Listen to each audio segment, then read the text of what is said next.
Good morning from Yummy BTV. Wishing you all well today, sending loads of love as usual.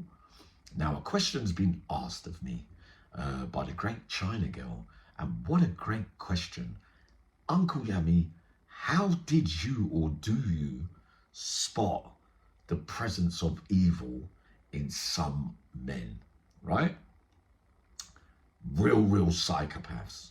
And the difference then that you would find in those figures to the ones that I sat round the table with and I became friendly with, right? We're talking Sutcliffe, Erskine, Vanage. No, they weren't fit enough for normal location. Analysed by clinical psychologists, psychiatrists from the very start, and you've got to go into Broadmoor or Rampton.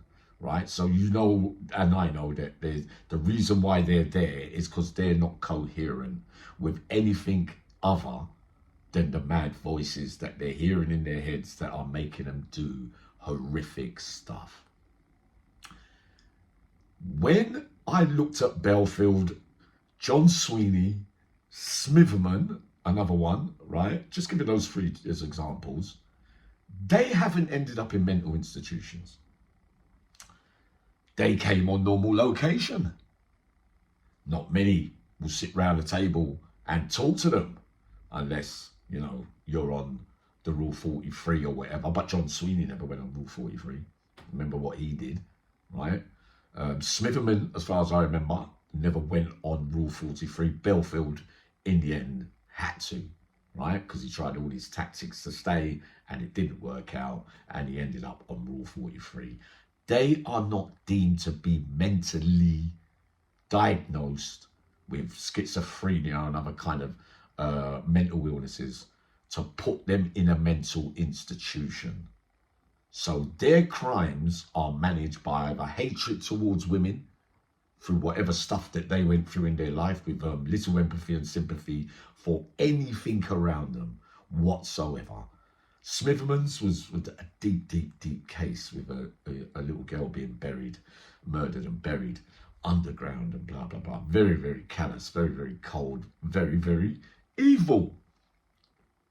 The question is asked, Uncle Yami, then, what's the difference between some of the hitmen that you got along with, some of those big figures that you got along with that committed horrendous crimes allegedly by way of retribution and revenge? So something happens to me or you where somebody dies so close to us, and many have felt that, and we don't feel the need to maybe go out and look for revenge and retribution. Some are hurt so bad that they want you, the culprits allegedly, to feel the same as what you felt or worse than what you felt, and probably have taken a wrong course of action with some of the stuff that they did. We know that in reality, being a hitman is a job. You get paid to do someone and you do it from a distance. The victim has little chance of fighting back. So you could say that it's almost like a coward's crime, really, because they don't know that it's coming, do they?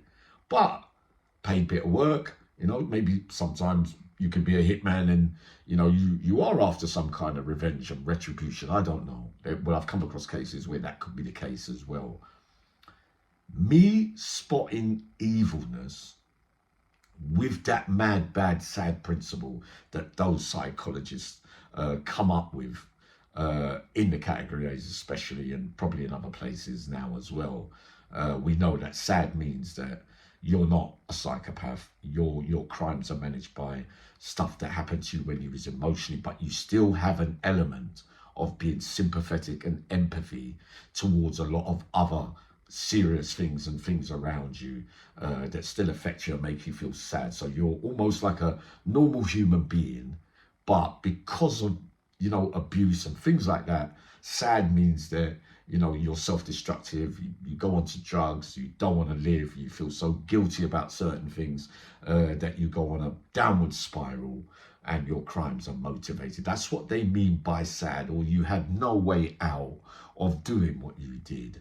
It'd be like saying if a man was hitting your mother and was just about to kill her, or you as a little boy put up with so much witnessing of your mother getting hurt and hurt that you couldn't take it no more, and you wanted to protect her, and the only way you knew how was to kill him or whatever. I would say that comes under sad as well. They might quote me on this. I don't really care.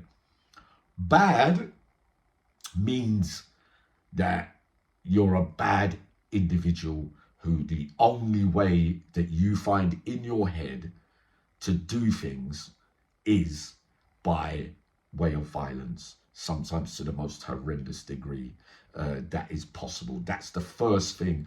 Or you enjoy doing badness, like I used to enjoy burgling and robbering and the adrenaline and that kind of stuff. So that could be considered bad as well. But if we're talking about murders, bad is like you have a confrontation with somebody and there's 10, 20 ways out of it without having to resort to horrendous violence. But the first thing you think about is killing them or inflicting serious violence on them. Mad is the ones I've just talking about there. So the difference between me sitting round a table with some of those big name criminals, remember we've also got gangland. A lot of men have believed at certain times that if I don't kill him, he's going to kill me. What do I do? The reasoning in your head, you think, well, I ain't going to let him do me.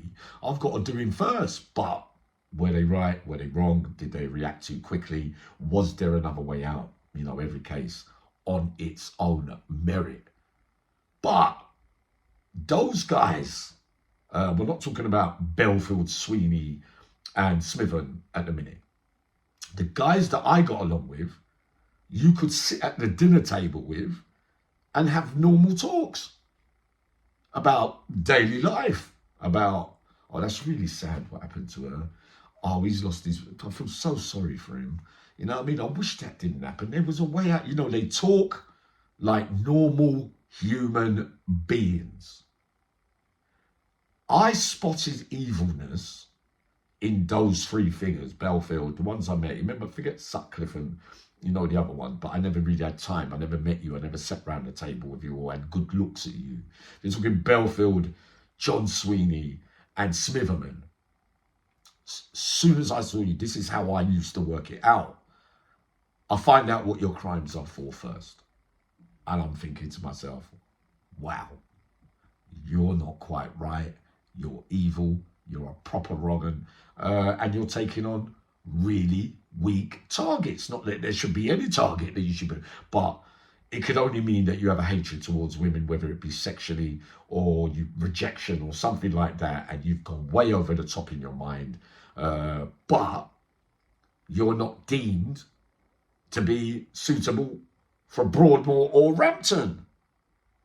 But could I sit around the table having conversations with those three, Smitherman, Sweeney, and Smitherman, and talk about day-to-day life and hope to get into some real nice psychological talk about life in general and the things that are going on in the world and, you know, the respect of this and respect of that? They would have nothing to offer because the conversations can be very, very limited because of the way that they feel about themselves and towards a particular set of people. So they are 100% psychopaths. So you should really be in a nut house, really, to be honest. Because when your self-control has gone that far over the top, how could there ever be any going back? How do they get treatment in jail to ever come to terms with the way that they did things and blah, blah, blah, blah, blah? You can't rehabilitate from that. You can't. There's no such thing. For those guys that I sat around the table with, who show compassion and empathy for different set of things from other than the circumstances that they are allegedly in for the crimes that they're in for, very, very, very normal. Do you see what I mean? But for me to recognize it first, I would have to know the crimes. then you look in their eyes and their presence, and we know that everybody, even without knowing their crimes and, you know, knowing what they've done, and that presence and aura will tell me a lot on my first meet. With me personally, because I'm a liker of people, and I will come to the understanding of understanding what someone's done, what they've done for, whether I agree with it or not. But the presence of their aura and the things that spit out their mouths, you know, that John Sweeney, on meeting him on many occasions, I'm looking up thinking, fucking hell, I can't even have a talk with this geezer. His face and his one-line things, borders around every sentence is, you know, something kind of lurking on evil. With Belfield on them couple of occasions that I saw him, I just had to look into his eyes and I knew what I was seeing, and that would be without knowing what his crimes are. Or would it be that I just wouldn't like him on the spot anyway? And there's been a few over the years that I meet firsthand that I don't like, and they're not in for crimes like that. But then on another time, you get to know them a little bit better and you understand them a little bit better, and you're thinking you're being a bit judgmental there first. So that question of answering the difference between murderers, me versus them, I might die, he might die, you know, retribution and revenge, man catches wife in bed with another man and murders them, that is emotional stuff as well. You know, that's the reaction and the hurt that he's feeling at that time. He can be rehabilitated. You know what I mean? The hitmen, the retributions, revenge, you know, some stage, those men, I believe, with the conversations that I witnessed and took part in, that they would in the end regret, you know, that the extents that they went to, and knowing, because they're intelligent enough to know that there was another way of doing stuff without involving other people in stuff that happened and what they felt hurt over, if they couldn't especially get the person that they wanted and all that. But over a lifetime now, some of those other figures, you know, like with Paul Sykes, my inklings with him early on, I didn't think there was something lurking, something lurking, but I never felt the same way with Bronson. You know what I mean? I felt Charlie was very up to the time, and you could have definite conversations, and Charlie would say, oh, I don't like that, that bit was wrong, and that. So Charlie is, you know, was a hardened criminal, you know what I mean, that sadly went on his own way of doing things because of some of the stuff that they probably did to him to start with. You know, those are the facts, right or wrong, you know what I mean? But the presence of evil, for me, answering you all in this way today, is that I would know from those kind of crimes, I know that those crimes are seriously when you've absolutely lost the plot. I had more sympathy for Robert Maudsley, if you get what I mean, because his was fueled by sadness, and he admitted it so, but he can hold conversations about other things. Victor Castigador, some allegedly serious, horrendous crimes and that kind of stuff. But yet Victor could hold conversation on other matters. They didn't nut him off, did they?